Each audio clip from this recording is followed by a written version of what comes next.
Il est vrai que le Seigneur intercède pour nous. Il est assis à la droite du Père. Et tout au long de cette année, il aura son regard sur nos vies. Et si je suis là ce matin devant vous, c'est par effet de la grâce de Dieu. Si nous avons sa parole, c'est par grâce. Si nous pouvons nous réunir pour le louer, pour l'adorer, c'est par grâce. Et au début de cette année, j'aimerais poser quelques jalons, si vous le permettez. Si j'ose intervenir un tout petit peu dans nos vies, dans votre vie. Entrer dans votre sphère privée. Pardonnez-moi, je le fais en tant que pasteur et j'aurai des comptes à rendre devant Dieu. Et c'est pourquoi je pèse mes paroles, je pèse mes mots. Mais quand il y a un message sur notre cœur, le Seigneur nous demande de l'apporter. Et ce matin, j'aimerais poser quelques jalons qui seront peut-être des jalons qui vont vous renverser, ou des jalons qui vont vous relever, ou des jalons qui vont vous encourager, que sais-je. Mais le Seigneur est là. Amen. Et je crois que nous l'avons déjà entendu, déjà vu agir ce matin. C'est pourquoi il m'est facile d'ouvrir la parole de Dieu. L'ouvrir, mais où ? Où va-t-on, dans un premier culte de l'année, ouvrir la parole de Dieu ? Certains pourraient dire à la Genèse, ou au commencement. Je ne vais pas l'ouvrir tout de suite, cette parole. J'aimerais tout d'abord introduire cette série de messages que nous allons avoir durant le premier semestre de l'année 2016, l'Église et les actes ecclésiastiques. Peut-être un sujet compliqué pour certains, mais nous voulons les rendre le plus simple possible. Tout au long de cette première année de 2016, nous vous proposons en effet de découvrir ou de redécouvrir la signification de certains actes ecclésiastiques que nous pratiquons, non seulement le dimanche, mais tout au long de la semaine, puisque nous parlerons des cultes, nous parlerons des réunions de prière, nous parlerons des cérémonies de mariage, nous parlerons des services funèbres, de l'onction d'huile, du ministère de guérison, de la Sainte Seine, bref, nous parlerons de l'Église. Et vous dites, mais pourquoi aborder ces thèmes ? C'est connu. On sait comment l'Église fonctionne. Alléluia. Néanmoins, il me semble opportun de le faire, voire même urgent, car beaucoup de fausses interprétations et de fausses compréhensions circulent, et le devoir du berger, le devoir des prédicateurs, est non seulement d'apporter de la bonne nourriture solide, mais aussi de corriger, de reprendre, d'exhorter, voire même de censurer certaines interprétations, certaines compréhensions. Alors je l'ai dit, nous désirons que ces exposés soient très simples tout au long de cette première partie de l'année 2016, des exposés simples afin que le plus jeune, le plus humble puisse comprendre. Je ne veux pas qu'il y ait une seule personne qui puisse dire « je n'ai pas compris ». Je ne veux pas qu'au jour du jugement dernier, quelqu'un dresse le doigt contre moi et dise à Dieu « Seigneur, si je ne suis pas sauvé, Seigneur, si j'ai fait quelque chose de mal, c'est parce que le pasteur ne m'a rien dit. C'est parce que le pasteur m'a mal enseigné. C'est parce que le pasteur a raconté des choses tellement compliquées qui me passaient par-dessus la tête. » Je n'aimerais pas que cela arrive. C'est pourquoi je vais prendre le temps, pour parler du culte, pour parler de la Sainte Seine, pour parler de ces actes ecclésiastiques tellement, tellement importants. J'entendais, il n'y a pas si longtemps, Quelqu'un me dit, pasteur, est-ce qu'il y aura la messe le 31 décembre? Ben non, il n'y aura pas de messe. Mais pourquoi, pasteur? Pourquoi il n'y a pas de messe? Mais savons-nous, frères et sœurs, ce qu'est une messe? Si nous le savions, si nous le savions réellement, nous oublierions ce nom, définitivement. Il ne serait plus sur nos lèvres. Et c'est pourquoi il me semble bon de poser certaines bases. Parce qu'il en va du salut de notre âme.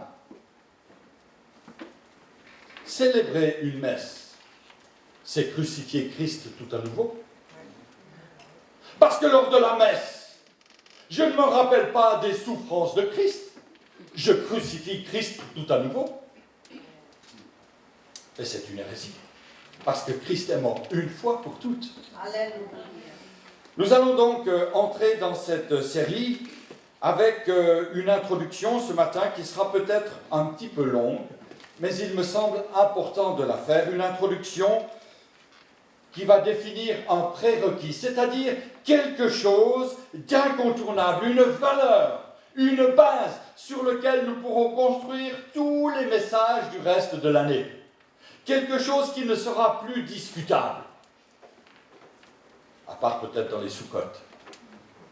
Et ce prérequis, ce point de départ, eh bien j'aimerais qu'à la fin de ce message ce matin, nous puissions tous l'accepter comme étant authentique, comme étant véritable, comme étant exclusif.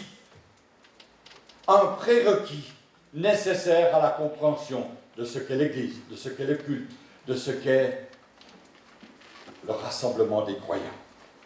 On trouve dans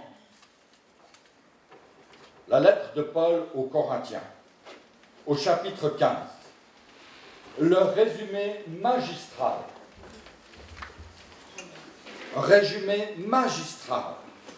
de toute la Bible sur ce qu'est l'Évangile.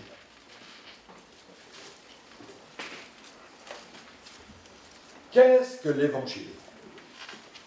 Qu'est-ce que l'Évangile? Ce prérequis consiste à accepter l'authenticité de l'Évangile, la véracité de l'Évangile. L'Évangile n'est pas discutable, néanmoins il y en a beaucoup qui le discutent. Il y en a beaucoup qui le remettent en question. Il y en a beaucoup qui font des ajouts à l'Évangile ou qui font des coupes dans l'Évangile. Personnellement, il y a, c'est vrai, des pages où je préférais qu'elles ne soient pas dans ma Bible, mais elles y sont. Et je dois les garder. Je ne peux pas les enlever. Je ne peux rien rajouter à cet évangile. 1 Corinthiens, chapitre 15, verset 1. Seigneur, nous voulons ouvrir ta parole. Nous voulons nous en régaler tout au long de cette année.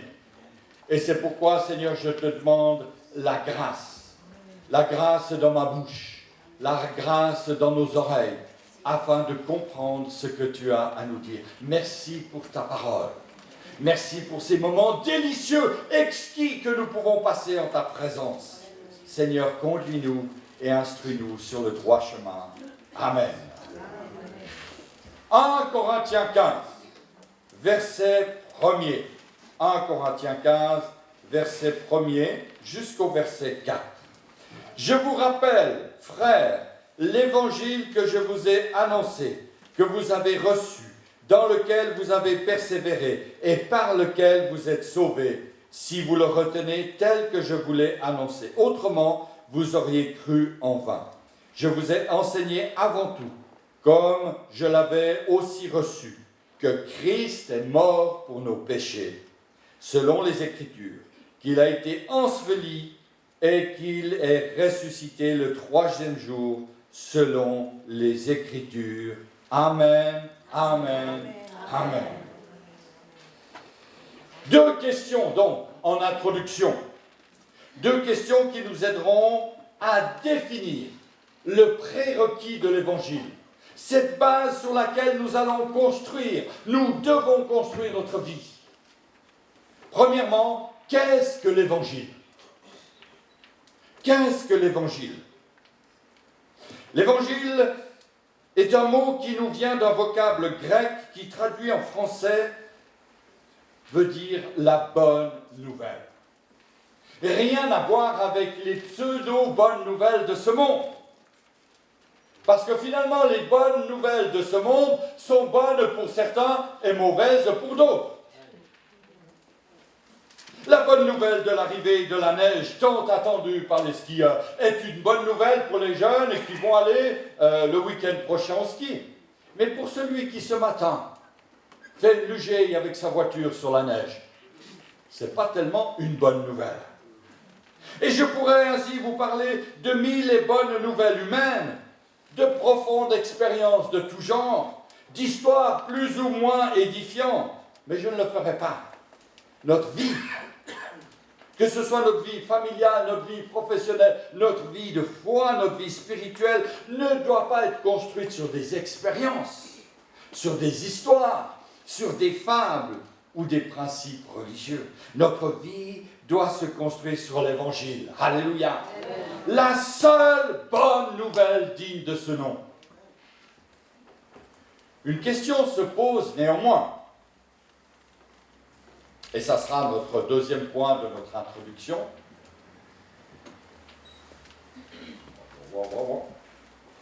Quel est le vrai évangile?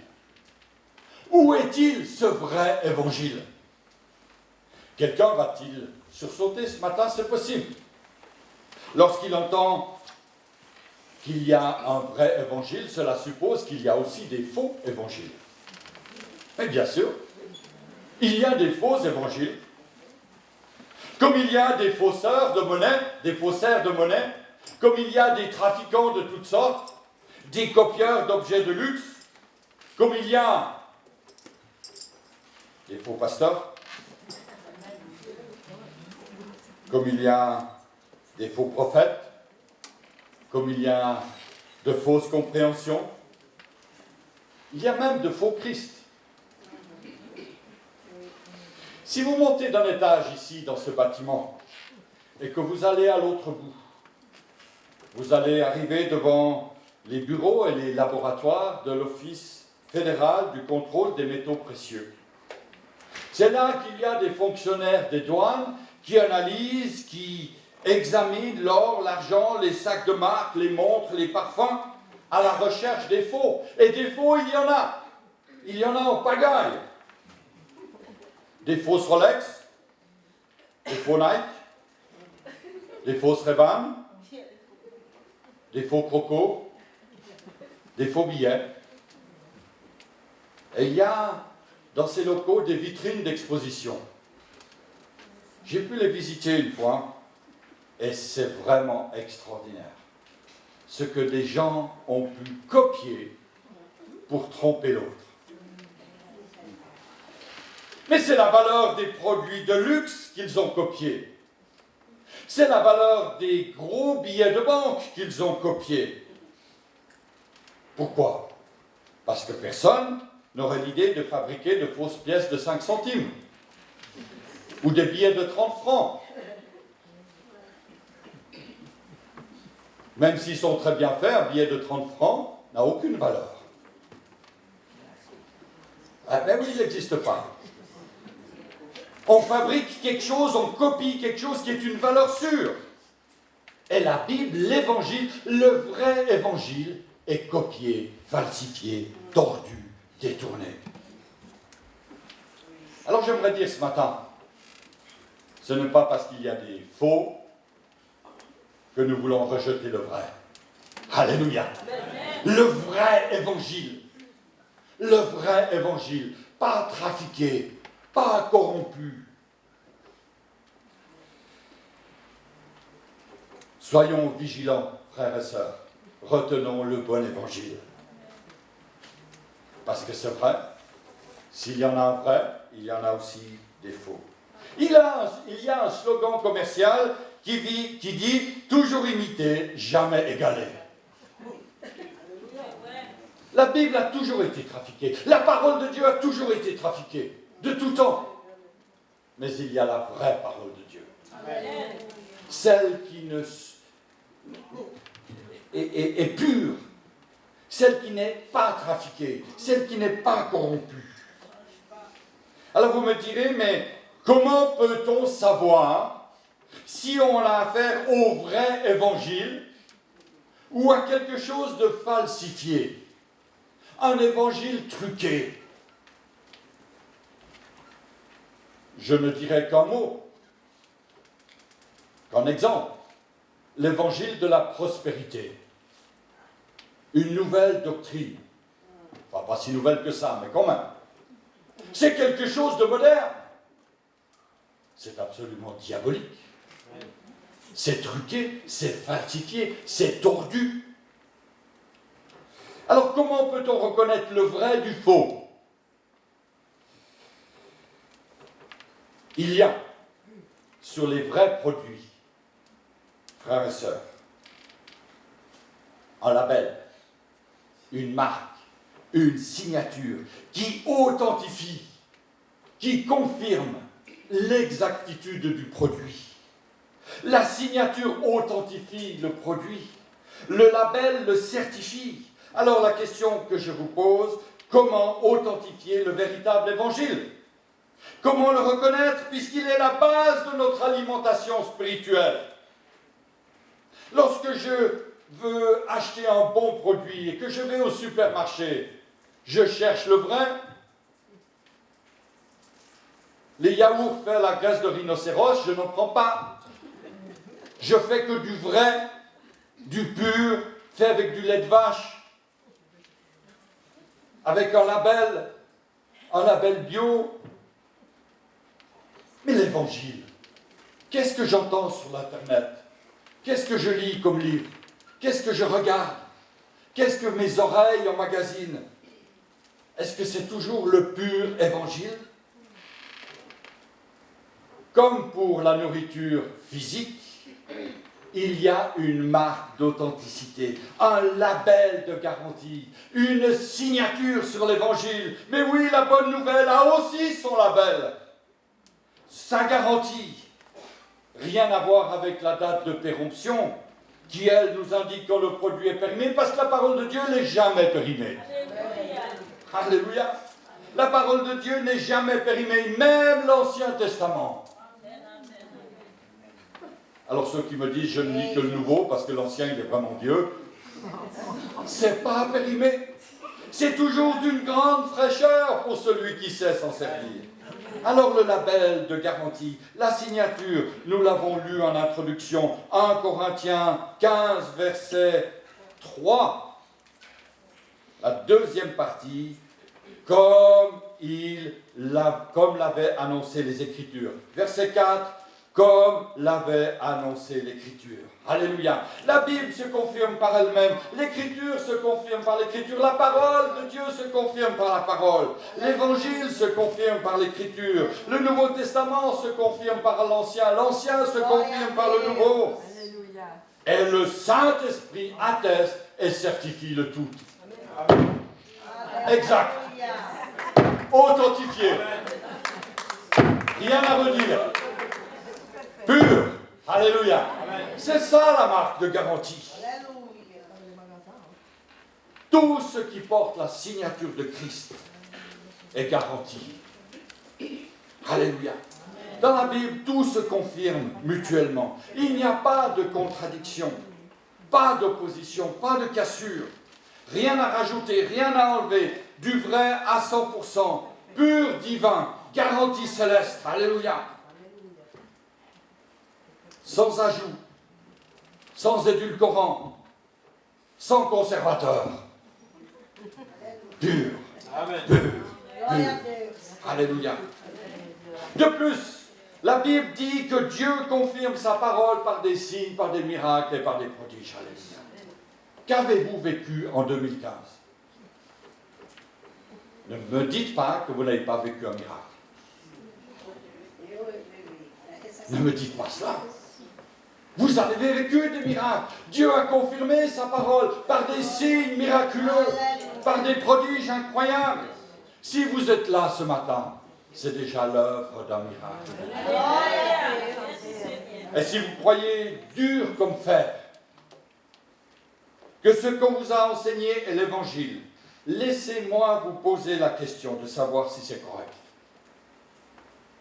Si c'est selon la pensée biblique, si telle et telle manière de faire dans votre vie spirituelle est conforme à la parole de Dieu, confirmée par l'Écriture, attestée par le Saint-Esprit.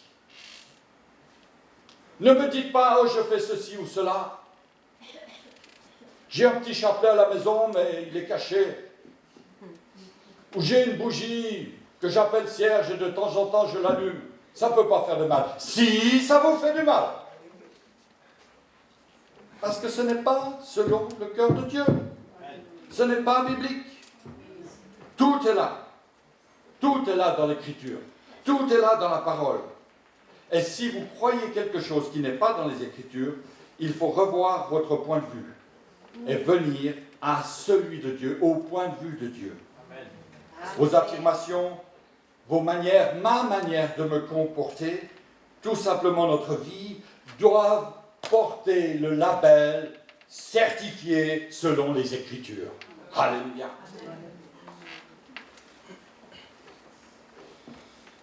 Nous savons que les francs suisses sont des bons billets. Mais les faussaires ne se découragent pas. Ils vont essayer de les copier, même si les procédés maintenant de fabrication deviennent très sophistiqués, ils vont essayer de refaire le travail de ceux qui ont fait des bons billets, de ceux qui ont créé des vrais billets. Les faussaires essayent toujours de reproduire. Aujourd'hui, afin de découvrir les faux billets, il existe des appareils qui émettent une lumière particulière et lorsque l'on passe le billet dans cette lumière, on voit tout de suite s'il est vrai ou s'il est faux. Il en est de même de l'Évangile. La Bible nous dit « Ta parole est une lampe à mes pieds et une lumière sur mon sentier. » C'est cette lumière qui doit nous indiquer si ce qu'on entend, si ce qu'on voit, si ce qu'on lit est pur ou pas. Est-ce que c'est authentique? Dans le livre des Actes, au chapitre 17, nous voyons que l'apôtre Paul passait en Grèce, dans une ville nommée Bérée. Et il dit que les gens de cette ville avaient des sentiments nobles, parce qu'ils sondaient chaque jour les Écritures pour savoir si ce qu'on leur disait était exact. Mes frères, mes sœurs, réécoutez les messages qui sont donnés ici. Allez sur le site internet de l'Église. Allez sur le lien qui vous permet d'accéder aux messages. Écoutez les messages, prenez des notes, ayez votre Bible à votre côté. Et si jamais il y a une erreur qui se glisse, venez nous voir. Pasteur, j'ai vu une erreur. J'ai entendu quelque chose, je ne comprends pas. Est-ce que vous pouvez m'expliquer? Alléluia. Les chrétiens de Bérée examinaient ce qui leur était dit. Ils examinaient, ils sondaient les Écritures afin de savoir si ce qu'on leur disait était exact. Ils ne voulaient rien accepter d'autre que ce qui était selon les Écritures. Et chacun a le devoir de vérifier ce qu'il croit et ce qui lui est enseigné. Ce matin, nous nous sommes posés donc deux questions. Qu'est-ce que l'Évangile? Première réponse, c'est la bonne nouvelle. Quel est le vrai Évangile? La bonne réponse, celui qui est selon les Écritures. Alléluia. Nous terminons là cette introduction. L'Église, notre vie de foi, notre vie spirituelle est basée sur l'Évangile. Alléluia. Sur aucune autre manière de voir et de vivre les choses. Aucune expérience ne doit avoir la priorité sur la parole de Dieu. C'est donc un prérequis. Et si vous l'acceptez, si nous l'acceptons, nous pouvons ainsi entrer dans le terrain de la vie de l'Église. Et plus particulièrement sur l'étude des actes ecclésiastiques. Premier sujet, un sujet que nous ne faisons qu'effleurer avec le peu de temps qui nous reste ce matin. Premier sujet, le culte. Alléluia. Le culte, c'est un sujet extrêmement important. Je l'ai dit, ce n'est pas une messe, c'est un culte. Grâce à Dieu. Alléluia. Une lecture s'impose. Actes chapitre 2, verset 42 jusqu'au verset 47. Une lecture qui nous fait venir dans ce qu'on appelle l'évangile de l'Église, le livre des actes, l'évangile de l'Église. Acte 2, chapitre 2, verset 42 au verset 47. Il persévérait dans l'enseignement des apôtres, dans la communion fraternelle et dans la fraction du pain et dans les prières. La crainte s'emparait de chacun, et il se faisait beaucoup de miracles et de prodiges par les apôtres. Tous ceux qui croyaient étaient dans le même lieu, et ils avaient tout en commun. Ils vendaient leurs propriétés, leurs biens, et ils en partageaient le produit entre tous, selon les besoins de chacun. Ils étaient chaque jour tous ensemble assidus au temple. Ils rompaient le pain dans les maisons, prenaient leur nourriture avec joie et simplicité de cœur, louant Dieu et trouvant grâce auprès de tout le peuple. Et le Seigneur ajoutait chaque jour à l'Église ceux qui étaient sauvés.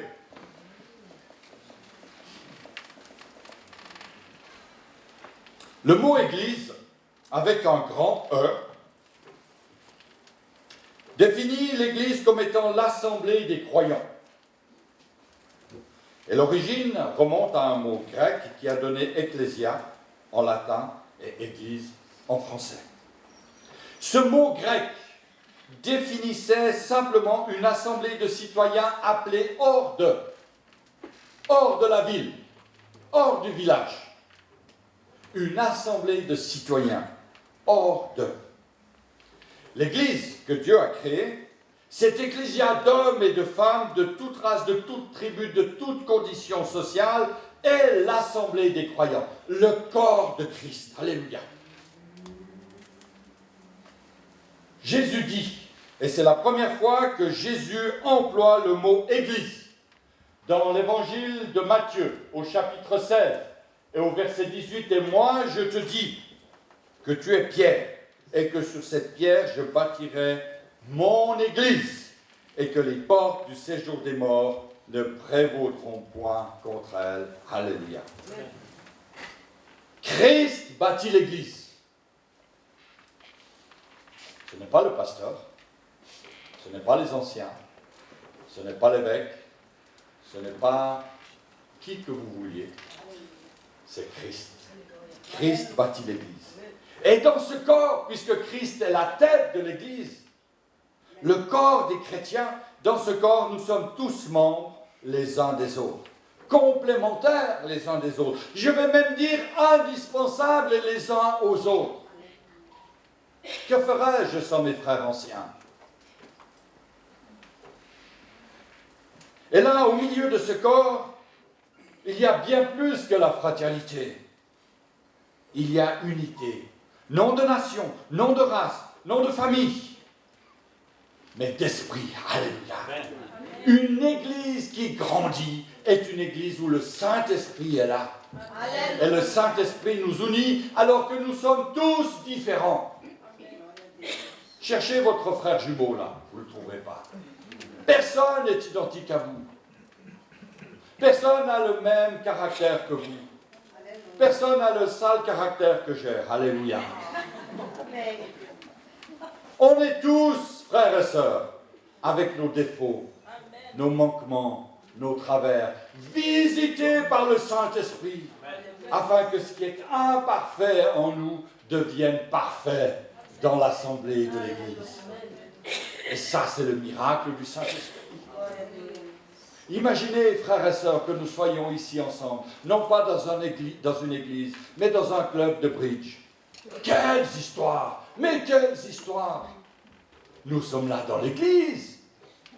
Et là, nous nous effaçons, parce que nous réalisons que nous sommes bien petits, bien imparfaits, et c'est Christ qui nous rassemble. Amen. C'est le Saint-Esprit qui nous permet de nous aimer les uns les autres, de nous porter les uns des autres, de nous compléter les uns des autres. Et lorsque les membres de ce corps se réunissent, Ils forment une ecclésia. Nous formons une ecclésia et nous célébrons un culte selon ce que nous venons de lire dans le livre des Actes. Alors, 2 questions qui me viennent à l'idée ce matin, à la pensée, par rapport au culte. Premièrement, il est évident que le culte est uniquement la part des enfants de Dieu. Pourquoi ?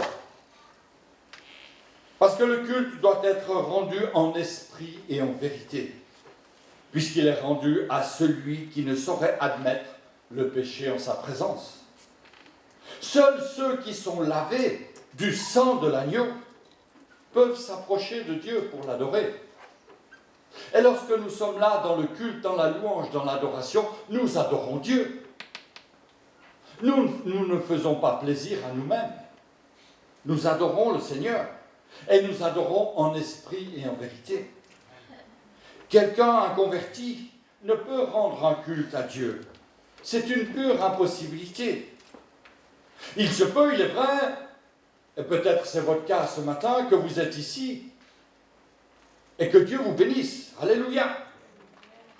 Vous n'êtes pas chrétien au sens biblique du terme. Vous êtes là comme sympathisant. Vous sentez la présence de Dieu. Dieu vous bénit, Dieu vous parle. Mais il est difficile pour vous de le louer, parce que l'Esprit de Dieu n'est pas en vous. Il se peut aussi que vous êtes là et que vous demandiez une bénédiction à celui qui peut tout et qu'il vous accorde cette bénédiction. Que vous soyez exaucés. Alléluia. Parce que Dieu a compassion de celui qui vient à lui avec foi, comme pour un pauvre pécheur. Mais cet homme inconverti ne connaît pas encore Dieu. Il n'a pas encore l'Esprit. Il n'a pas été régénéré par l'Esprit. Il n'est pas encore lavé dans le sang de Christ. Et pour lui, penser s'approcher de Dieu n'est que la preuve qu'il ignore ce qu'il est lui-même. Et que c'est le Dieu, et qui est le Dieu qu'il pense servir. Qui peut entrer dans le sanctuaire, sinon celui qui est sanctifié? Qui peut rendre un culte à Dieu, si ce n'est celui qui a conscience que Dieu le pardonne de ses péchés? Qui peut s'adresser à un Père comme notre Père Céleste, si ce n'est son enfant légitime? Du reste, le fait que le corps de Christ soit un et que le culte est rendu par l'Esprit qui a formé l'unité du corps exclut, du moment que le culte s'exerce, celui qui n'est pas du corps. La Bible dit même que le méchant ne peut pas tenir dans l'assemblée des saints.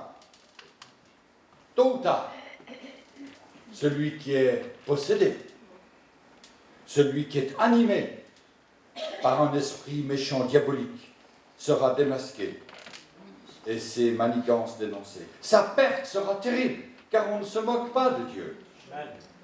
Pour faire court, résumons en disant dans le culte, pas de place pour les faux, pas de place pour les hypocrites, pas de place pour les gens animés d'esprit diabolique et par l'esprit de ce monde.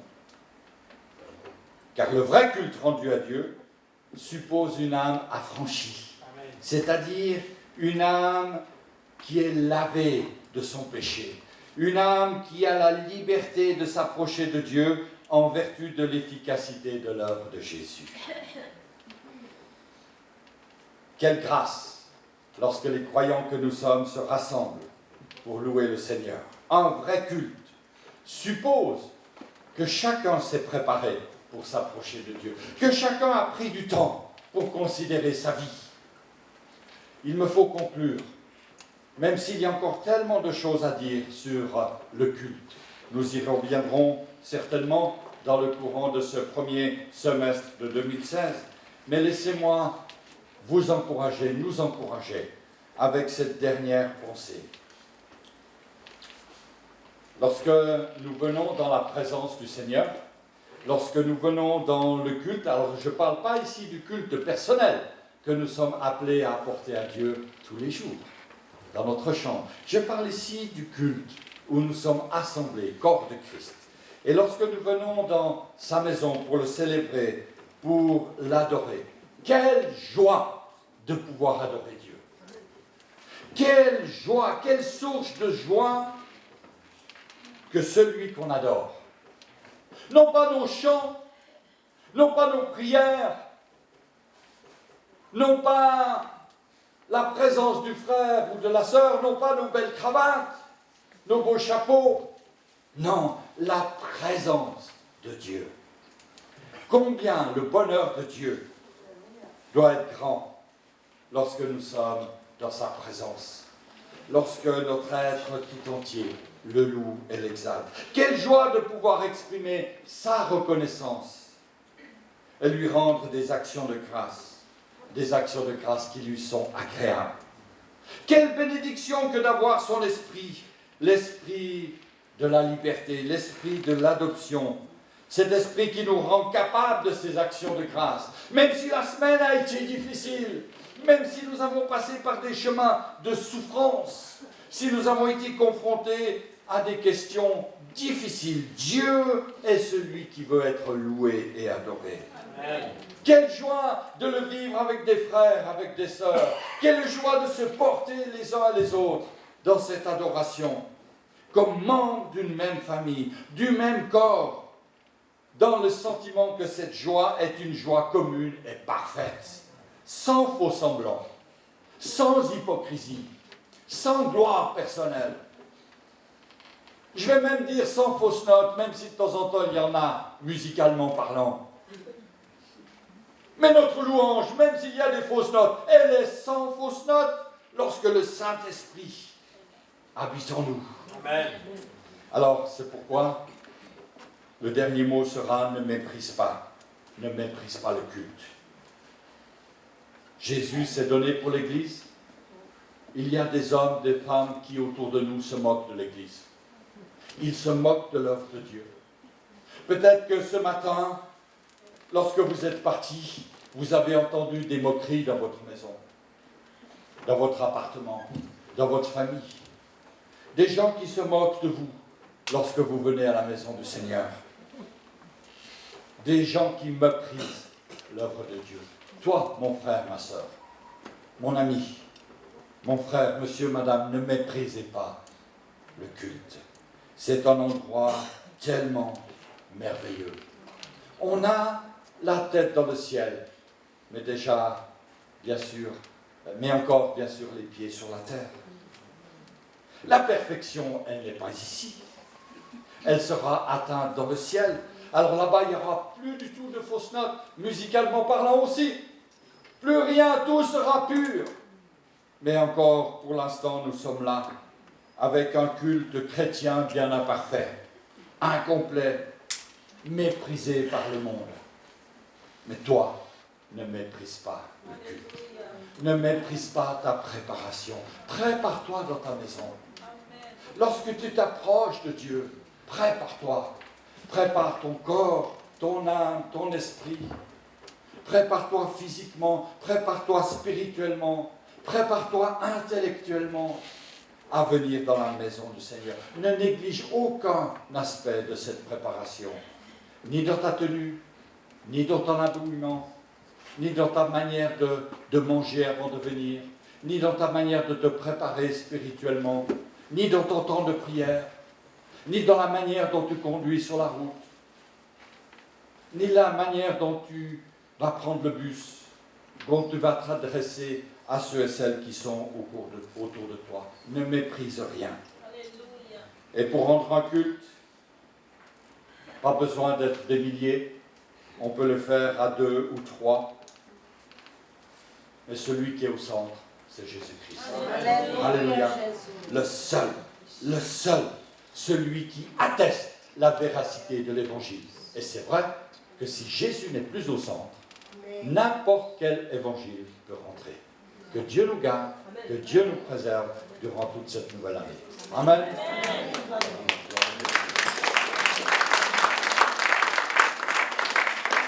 Seigneur, nous voulons nous placer les uns les autres devant toi ce matin, en te disant, Seigneur, merci pour ta parole. Merci pour l'Église. Merci, Seigneur, de ta vie que tu as donnée pour elle. Seigneur, ce matin, nous sommes des privilégiés. Et nous ne voulons faire, Seigneur, ni cocorico, Seigneur, ni nous réjouir de tous les malheurs qui peuvent arriver sur la terre. Nous voulons simplement, Seigneur, nous tenir devant toi, dans la foi, dans la soumission et dans l'écoute de ta parole. Seigneur, encourage-nous, fortifie-nous, que nous puissions partir de ce lieu, Seigneur, avec le ferme désir de déjà nous préparer pour le culte de dimanche prochain. Que ta grâce, Seigneur, soit avec chacun de nous. Allez dans la paix de Dieu. Amen, amen et amen. Que Dieu vous bénisse. Bon dimanche. Allez dans la paix de Dieu.